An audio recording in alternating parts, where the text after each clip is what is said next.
You've been meaning to start that habit for weeks. Maybe it's the morning workout. Maybe it's reading before bed instead of scrolling, and then some more scrolling.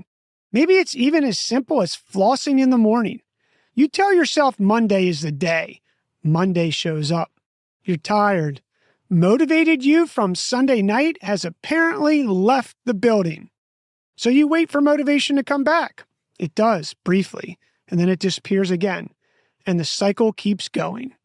Here's the thing. That cycle isn't a willpower problem.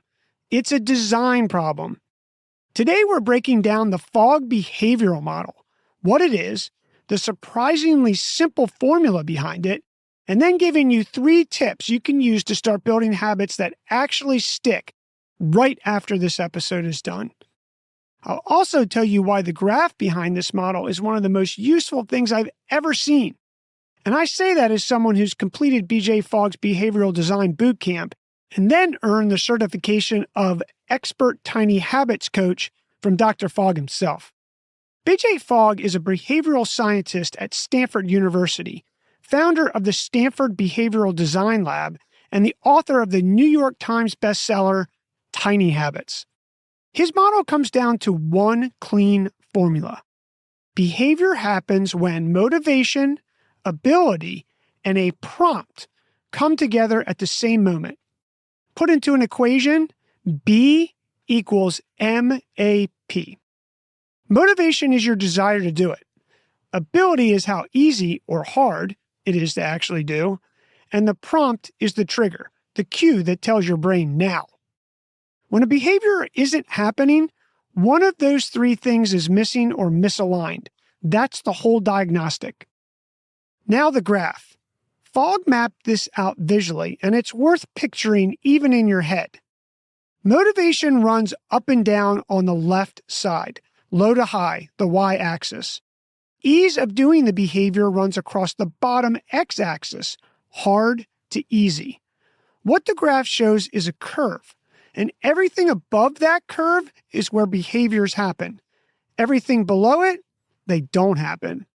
What this means practically is the harder something is to do, the more motivation it requires to do it and make it a habit. But flip it around, the easier something is, the less motivation you need. A low motivation Tuesday morning can still produce a productive habit as long as that behavior is easy. Most habits fail not because people don't care. They fail because the behavior is parked too far on the hard side of that graph. Make it easier, and the curve works for you instead of against you. I know this is hard to visualize on a podcast, so there's a free one-pager of this model at behavioralmodel.org. I put a link in the show notes for you. It's worth printing out. A 2025 scoping review published in BMC Public Health titled Behavioral Science Meets Public Health, a scoping review of Fogg Behavioral Model and Behavioral Change Interventions, looked at how the model performed across real-world health interventions. The finding was consistent. Reducing friction, less time required, less mental effort, less physical effort, drove successful behavior change across a wide range of populations and settings. When you make the behavior easier to do, people do it.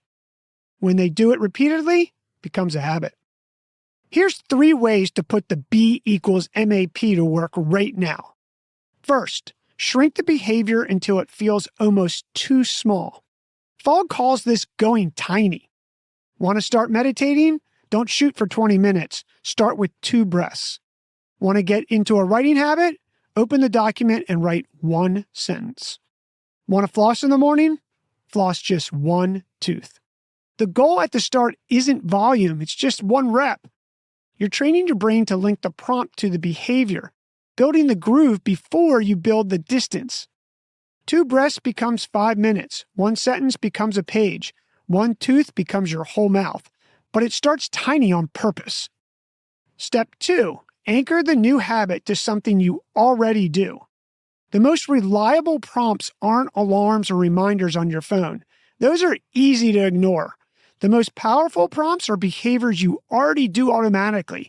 After you pour your morning coffee, you write 3 priorities for the day. After you sit down at your desk, You do a 2-minute review of what needs to happen that day. After you brush your teeth, you floss one tooth. The existing habit becomes the on-ramp for the new one. You're not building from scratch. You're borrowing momentum from what your brain already does on autopilot. And step number 3, celebrate immediately and mean it. This one gets skipped the most, but Fogg emphasizes it's critical to success. The emotion you feel right after a behavior is what signals your brain to repeat it. So when you do the thing, even the tiny version, give yourself a real immediate win. A fist pump, a quiet yes. Whatever feels genuine to you, not later, right then. That feeling is what wires the habit in. Skip the celebration and you're leaving the most important part of the process on the table. You're going to feel a little silly doing it in the beginning, but I promise you it works.